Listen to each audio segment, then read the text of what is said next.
शेतकऱ्यांच्या कांद्याला बाजार समितीमध्ये 200 ते 400 रुपये प्रति क्विंटल दर मिळत असताना गेल्या 1.5 वर्षापूर्वी कांदा संघटनेने केलेल्या आंदोलनानंतर महाराष्ट्र सरकारने शेतकऱ्यांना 350 रुपये प्रति क्विंटलचं अनुदान घोषित केलं होतं। एका शेतकऱ्याला जास्तीत जास्त 200 क्विंटल पर्यंत मिळणारे अनुदान या सरकारच्या काही अटी शर्तीमध्ये कसं अडकलाय आणि त्यातून शेतकऱ्यांचं मोठं नुकसान झालंय।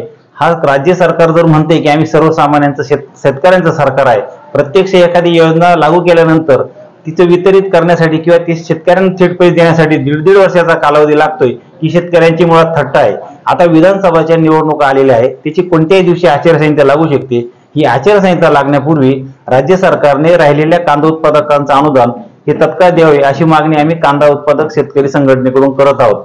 त्याचबरोबर ज्या शेतकऱ्यांना कांदा अनुदानापासून अपात्र केलं होतं परंतु त्यांनी जोडलेल्या कागदपत्रानंतर फेरपडताळणीमध्ये त्या शेतकऱ्यांचं जे अनुदान आहे त्याच्या पात्र यादीमध्ये त्यांचं नाव आलेलं आहे, अशा शेतकऱ्यांची राज्यातील 7 जिल्ह्यातील संख्या ही 13,000 पर्यंत आहे। तर त्या शेतकऱ्यांच्या अनुदानाची जी रक्कम आहे ती 25 कोटी पर्यंत आहे।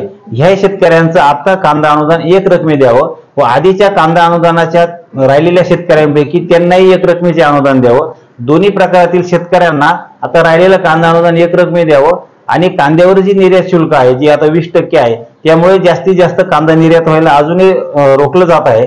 तर ही निर्यातीवरचं शुल्क तत्काळ शून्य करावं, अन्यथा लोकसभेप्रमाणे निवडणुकांमध्ये विधानसभेलाही सत्ताधाऱ्यांना या शेतकऱ्यांच्या रोषाला सामोरं जावं लागेल असा इशारा आम्ही महाराष्ट्र राज्य कांदा उत्पादक शेतकरी संघटनेकडून सरकारला देत आहोत।